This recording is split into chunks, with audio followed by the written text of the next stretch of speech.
আসসালামু আলাইকুম বন্ধুরা, কেমন আছো? নিশ্চয়ই ভালো, আমিও ভালো আছি আলহামদুলিল্লাহ।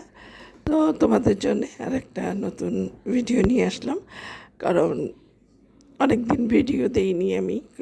বাসায় প্রবলেম জানো, সেই কারণেই। আর এখন তো আরোই দিতে পারি না, দুজনকে নিয়ে খুব ব্যস্ত ছিলাম।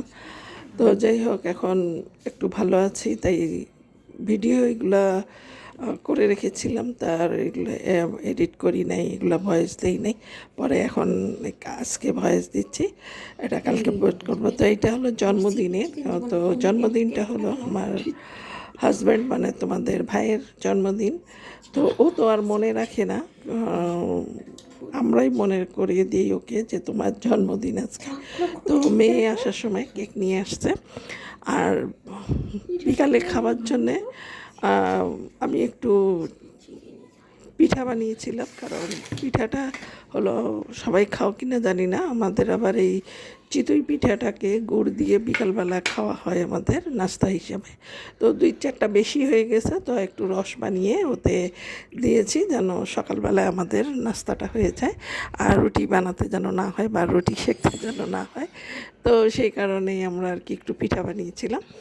তো এটা আবার আমার কর্তার খুব ফেভারিট, তো সেই জন্যেই আরও বানিয়ে ফেলেছি, যে যেহেতু শুকনা চিতই পিঠাটা খায়, কারণ এটা মাংস দিয়ে অনেকে খায়।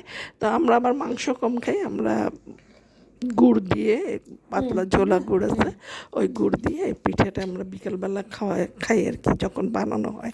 তো যখন চালের গুঁড়ি থাকে তখন আমরা আবার এই জিনিসটা বানাই আর কি। তো ছোট ছোট অল্প অল্প করে অনেক সময় পিঠা বানাই। তো এটা বানিয়েছিলাম, বিকালে নাস্তা হবে। তো নাস্তা হওয়ার পরে বেশ খানিকটা বেঁচে গিয়েছিল, তাই এটা করেছিলাম। আর এইটা তো বুঝতেই পারছো যে কেক, আর এইগুলা তো নিয়ে আসছে নাগেটস আর চিকেন বলগুলি। তো এগুলো আমরা বিকালের বেলা খেয়ে নিয়েছি। আর আমি রান্না করেছিলাম হলো কিছু মাংস, মানে মুরগি বা ভেজিটেবল এই ধরনের একটু পোলাও করেছিলাম। তো এগুলোই খাওয়ার পরে মানে তৃপ্তি আসে নাই বলবো, কারণ একটু বিরিয়ানি হলে ভালো হতো। তারপরে একটু এই আর কি। তো সেই জন্যে পরের দিনে আবার আমাদেরকে অর্ডার করতে হলো বিয়েবাড়ির কাচ্চি। তো ওইটা টিকাটলিতে ছিল, তো আমরা আবার ওইটাকে অর্ডার করেছিলাম, ওইটা আমরা পরের দিন আবার খেয়েছি। তো এটা তো 2 দিনের ভিডিও হয়ে গেল, সেই জন্য 2 দিনের ভিডিওটা আমি একসাথে দিলাম। তো এখানে আমি একটু শর্টকাট করেছিলাম, একটু পোলাও, একটু চিলি বিফ, তারপরে একটু ভেজিটেবল, একটু মুরগি রান্না করে আমরা জাস্ট ঘরে একটু খাওয়া দাওয়া করবো, সেই কারণে। তো পছন্দ যখন হলো না তখন করার কিছু নাই। তো বলছে যে বিরিয়ানি করতে তাহলে ভালো লাগতো। তো আমি যখন বিরিয়ানি খেতে ইচ্ছা গেছে তাহলে তো খেতেই পারি, তো সেই জন্য আবার ওইটা করেছি। তো এনজয় করো, আমাদের সাথে থাকো, দেখো ভিডিওটা কেমন লাগে তোমাদেরকে। তো এই পর্যন্তই, আর বেশি বকবক করবো না, আর বকবক করতে আসলে ভালো লাগতেছে না। তারপরে অনেক দিন তোমাদের সাথে এটা শেয়ার করতেছি না, সেই জন্যে এটা আর কি শেয়ার তোমাদের জন্য এটা আর কি পাবলিশ করলাম। তো অনেক দিন হয়নি, প্রায় 5-6-7 দিন হয়ে গিয়েছে আমি কোনো ছবি, মানে আমি কোনো ভিডিও পাবলিশ করতেছি না। তো এটা আমার জন্য অনেকই ক্ষতিকর, তারপরেও করার কিছু নাই। আর যেহেতু আমি মুরব্বী মানুষ, তো আমাকে অনেক কিছু মেনটেন করতে হয়। আর যেহেতু এটা আমার প্রধান কোনো কাজ না, সেই জন্যে আমার এটা করা হয় না। আর এটা আমার শখের জিনিস, এটা আমি শখ করে ভিডিওটা করি। আর আগে আরও বেশি করতাম, কারণ তখন আর একটু সময় আমি পেতাম, এখন সময় আমি পেয়ে উঠি না। তো সেই কারণে আমার এটা হয়ে ওঠে না।